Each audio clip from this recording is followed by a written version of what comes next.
সিন্ধুর যে সভ্যতাটাকে, সেই সংস্কৃতিটাকে কেন্দ্র করে আমরা এই হিমালয় পরিবার, যেহেতু সিন্ধু সেটা হিমালয়ের পাদদেশে, হিমালয়ের বুকে আছে, সেই কারণে আমরা এটার নাম দিয়েছি সংগঠনের হিমালয় পরিবার। আমরা সারা ভারতবর্ষের প্রত্যেকটি রাজ্য থেকেই আমরা এই ধরনের অর্গানাইজেশন আছে। আমরা সবাই মিলে প্রতি বছর আমরা সেই অর্গানাইজেশনের মাধ্যমে আমরা সিন্ধু দর্শন যাত্রা, অর্থাৎ সিন্ধু তীর্থ হিসেবে আমরা এখানে পূজা পাঠ করি। অনেক তীর্থরা আসে, যারা মোটামুটি বলতে পারি 5 থেকে 6,000 লোক এখানে সমাগম হয় প্রতি বছর।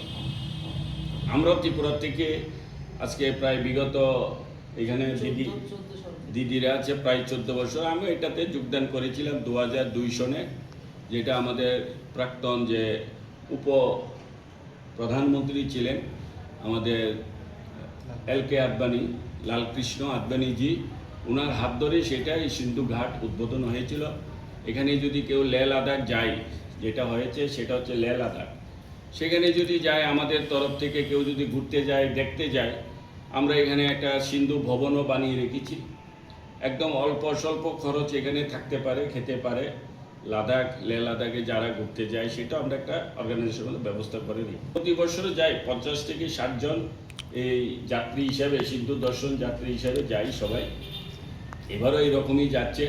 অর্থাৎ এটা তীর্থ ভ্রমণ প্লাস এটা আপনি বলতে পারেন একটা ট্যুরিজমের মতনই, যেটা আমরা ঘুরতে বেরি। আর এমন জায়গাটা যাওয়া হয়, দুর্গম জায়গা, যেখানে সাধারণ মানুষ এমনিতে যেতে পারে না, এটা আর্মিদের কবজাতে থাকে। কিন্তু এটা আমাদের জন্য সবসময় একটা টাইম, এইটা ফিক্সড টাইম। আমরা প্রতি বছর এখান থেকে রওনা হয় 16 তারিখ আগরতলা থেকে, আর হরিয়ানা যেখান থেকে আমরা সবাই একসাথে হই, এটা 18 তারিখ 19 তারিখ থেকে রাত্রেবেলা 18 তারিখ পৌঁছে 19 তারিখ আমাদের কনভয় শুরু হয়। কন্টিনিউ চলছে, প্রত্যেক বছর চলছে, এভাবে 30 বছর। আরেকটা হয় জম্মু কাশ্মীর থেকে আরেকটা লেহ লাদাখ যায়, এটা আরেকটা সাইড, যে যেভাবে যেতে চায়। সিন্ধু ঘাটে 30তম অর্থাৎ কুম্ভ সিন্ধু, এখানে আমরা একটা ত্রিপুরার পক্ষ থেকে, হিমালয় পরিবারের পক্ষ থেকে এবার আমরা একটা ঘোষণা দিচ্ছি। এটা হচ্ছে যদি আমাদের কোনো সাংবাদিক ভাইয়েরা ওখানে যায়, অ্যাকচুয়ালি এখানে হচ্ছে কি বহুত কষ্ট চার্জ। এমনিতে নর্মালি আমাদের যদি কেউ ব্যক্তিগতভাবে যায়, কমসে কম এই জায়গাগুলি ঘুরতে 1,50,000 টাকা লাগে। কিন্তু আমাদের তরফ থেকে গেলে কুরুক্ষেত্রে গিয়ে অংশগ্রহণ করবে, ওখান থেকে আমরা নিয়ে যাই, এনে জম্মু কাশ্মীরে দিয়ে থাকা খাওয়া সমস্ত কিছু এই অর্গানাইজেশনে দেখে 30,000 টাকা আমরা সবার থেকে ধার্য দিই যারা যায়।